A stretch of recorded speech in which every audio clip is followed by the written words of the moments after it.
بقیہ ویڈیو دیکھنے سے پہلے ویڈیو کو لائک کریں، راہم ٹی وی چینل کو سبسکرائب کریں اور بیل آئیکن پر کلک کریں۔ شکریہ۔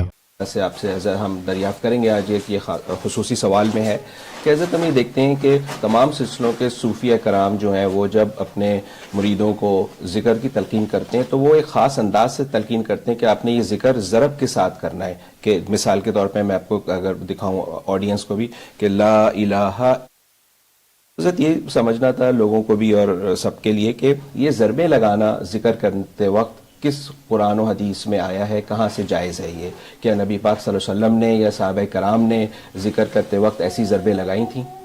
اس کی وضاحت فرما دیجیے۔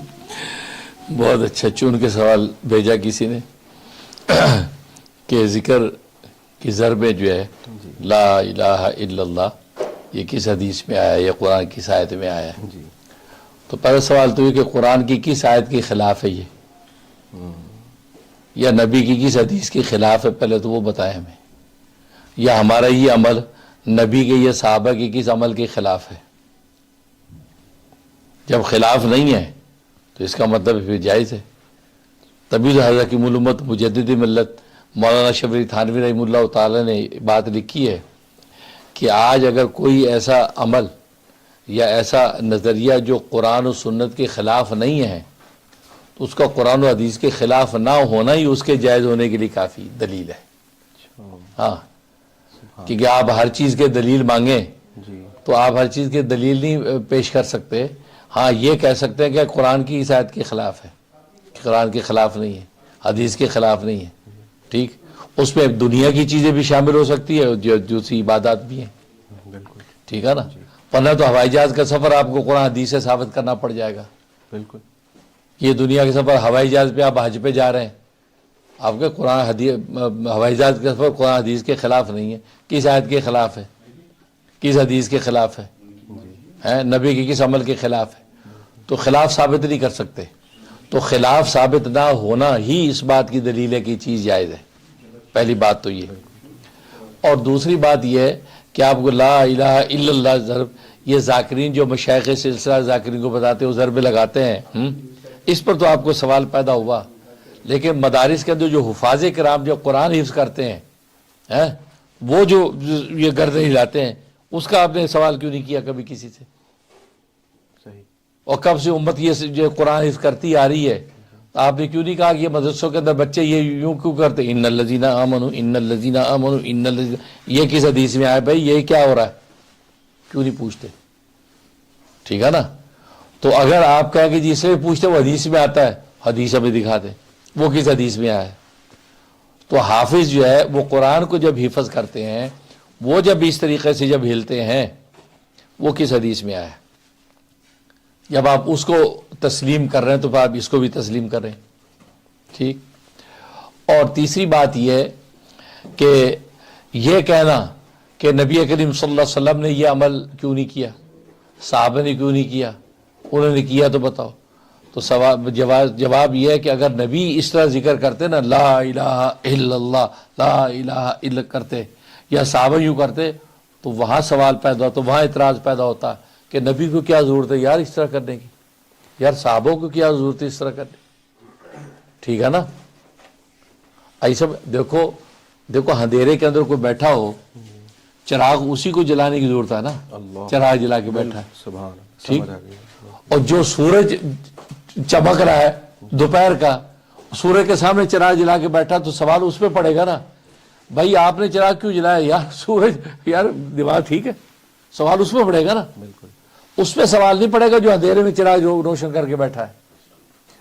تو صحابہ تو اس آفتاب نبوت کے سامنے بیٹھے ہیں بھائی، وہ ضربیں لگا کے دل کو روشن کرنے کی کوشش کریں گے، سوال ان پہ پڑے گا بھی آپ کو کیا ضرورت ہے بھائی، آپ تو سورج کے سامنے بیٹھے ہیں، آپ یہ طریقے اختیار کر کے دل کو روشن کیوں کرنے کی کوشش کر رہے ہیں؟ آپ پر تو سیدھا ڈائریکٹ سورج پڑ رہا ہے، اور سورج کو تو خیر ضرب لگانے کی ضرورت ہی نہیں، وہ خود سراپا ہے، نور ہے۔ اللہ بے شک۔ تو وہ اگر کرتے تو اعتراض وہاں پیدا ہوتا کہ نبی نے کیوں کیا یار، صحابہ نے کیوں کیا، ان کو کیا ضرورت تھی؟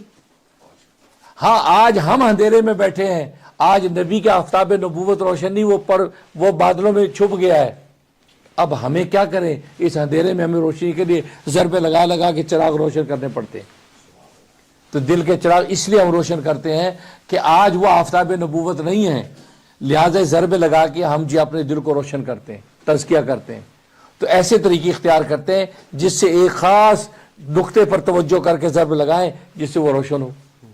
جیسے کسی بات کو حفظ کرنے کے لیے حافظ جو ضرب لگاتا ہے وہ اس بات کو دل میں بٹھانے کے لیے ضرب لگا رہا ہے, تو یہ ذاکر دل کو بنانے کے لیے ضرب لگا رہا ہے. وہ دل میں بٹھانے کے لیے ضرب لگا رہا ہے, یہ دل کو بنانے کے لیے ضرب لگا رہا ہے. جب وہ خلاف حدیث نہیں, یہ خلاف حدیث کیسے ہو گیا؟ ٹھیک ہے, اس لیے جو ہے صحابہ اگر کرتے تو اعتراض ہوتا وہاں ہے, لہذا آج ہم کر رہے ہیں. یہ عین حکمت عین قرین قیاس ہے کیونکہ ضرورت ہے بھائی, کیسے کریں. اور پھر دوسری بات یہ کہ یاد رکھیں کہ دیکھو تلاوت, قرآن کی تلاوت جو ہے اگر بطور تلاوت کی ہو, اور تلاوت ایک عبادت ہے, اس کے لیے خاص حیت مخصوصہ ثابت کرنا پڑے گی. اس کے لیے حیت مخصوص ثابت کرنے کی آپ تلاوت کو خاص انداز سے کریں. بھئی یہ نبی نے کہاں بتایا ہے, صحابہ نے تلاوت اس انداز سے کرنے کا کہاں بتایا, وہ آپ ثابت کریں گے. لیکن اگر قرآن کو محافظت کے لیے پڑھا جائے, دیکھو پڑھا جاتا ہے یا تلاوت کے لیے یا محافظت کے لیے, تو حفظ کرنے کے لیے. تو تلاوت کے لیے پڑھا جائے تو وہ عبادت ہے تلاوت, اس کے لیے آپ کہیں گے مخصوص حیت بتاؤ, وہ ظاہر وہ ثابت کر دیں گے. لیکن محافظت کے حفظ کرنے کے لیے آپ جب لا ان الذین آمنوا وعملوا الصالحات رٹا لگائیں گے تو وہ تو آپ حفظ کرنے کے لیے کر رہے ہیں, خاص مصلحت کے لیے کر رہے ہیں. اس مصلحت کے لیے آپ کو کسی دلیل کی ضرورت نہیں. ٹھیک, بالکل اسی طریقے سے ذکر اپنی ذات میں عبادت بھی ہے. اگر ذکر کو بطور عبادت کے آپ کریں گے اس انداز سے, لا الہ الا اللہ لا الہ الا اللہ, بطور عبادت کے کیا, بطور عبادت اس طرح میں ضرب لگا رہا ہوں, تو آپ کو دلیل پیش کرنی پڑے گی کہ یار اس طرح صحابہ نے کہاں کیا, کیونکہ عبادت کے لیے تو نص چاہیے. قرآن میں یہ طریقہ کہاں آیا, نبی نے یہ خاص طریقہ کہاں بتایا, تو آپ نہیں پیش کر سکیں گے. جبکہ ہم یہ جو ضرب لگا رہے ہیں یہ عبادت کے لیے نہیں, ہم یہ ضرب لگا رہے ہیں معالجت کے لیے, علاج کے لیے.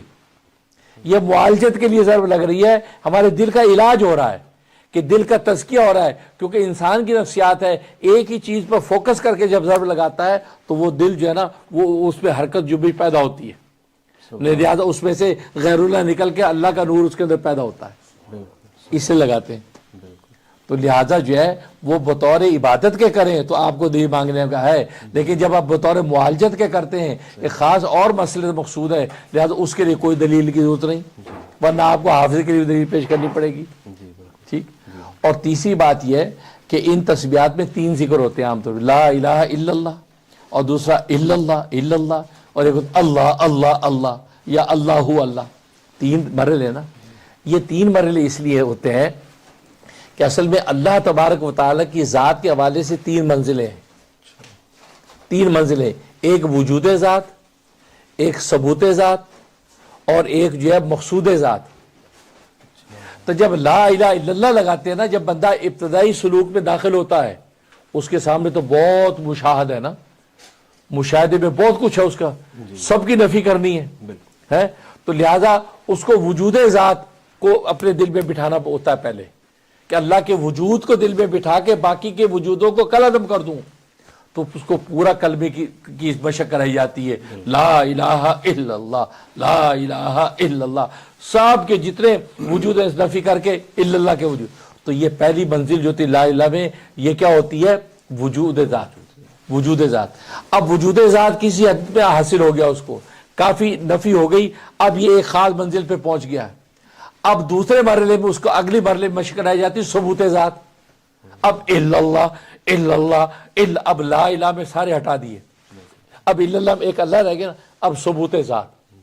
اب الا اللہ, اب اللہ کی ثبوت ذات کو ثابت کر رہے ہیں آپ کہ اللہ ہی کی ذات اصل ذات ہے, باقی تو کل عدم ہے کوئی. یہ ہو گیا. اب یہ منزل بھی حاصل جب ہو گئی تو تیسرے منزل پہ کیا ہوتا ہے, مقصود ذات. جو اصل ہے وہ اسی کا نام لو, باقی سارے خطر, لا بھی کہا دیا, الہ بھی ہٹا دیا, اللہ بھی ہٹا دیا, ایک اللہ رہ گیا. اللہ اللہ اللہ اللہ, سارے آہستہ آہستہ الفاظ کی حد تک بھی سب کی نفی ہو گئی. اب یہ رہ گیا کہ مقصود ذات، اس لیے یہ 3 مراحل میں ذکر چلتا ہے، اور اس میں مقصود ہی ہوتا ہے کہ سب پہلے وجود ذات ہو، پھر ثبوت ذات ہو، پھر مقصود ذات ہو۔ مقصود ذات پر جو منزل مل گئی، جب مقصود حاصل ہو گیا اس کے بعد کون سا قصد ہے، لہذا سفر پورا ہو۔ سبحان اللہ، سبحان اللہ، جزاک اللہ خیر۔ بڑا پیچیدہ سا سوال اٹھاتے ہیں لوگ، اور اس کا آپ نے بڑے اچھی تشریح فرما دی۔ تو حضرت ان نشل دیکھا جائے تو ضربے لگانے سے ثواب نہیں ملتا، ثواب ذکر کرنے سے ملے گا۔ ضرب لگانا ایک ذریعہ ہے ذریعے، بالکل اللہ کو مقصود بنانے، وہ خاص ہے تو فوکس کرنے کے لیے، بالکل فوکس کرنے۔ شکریہ، جزاک اللہ خیر۔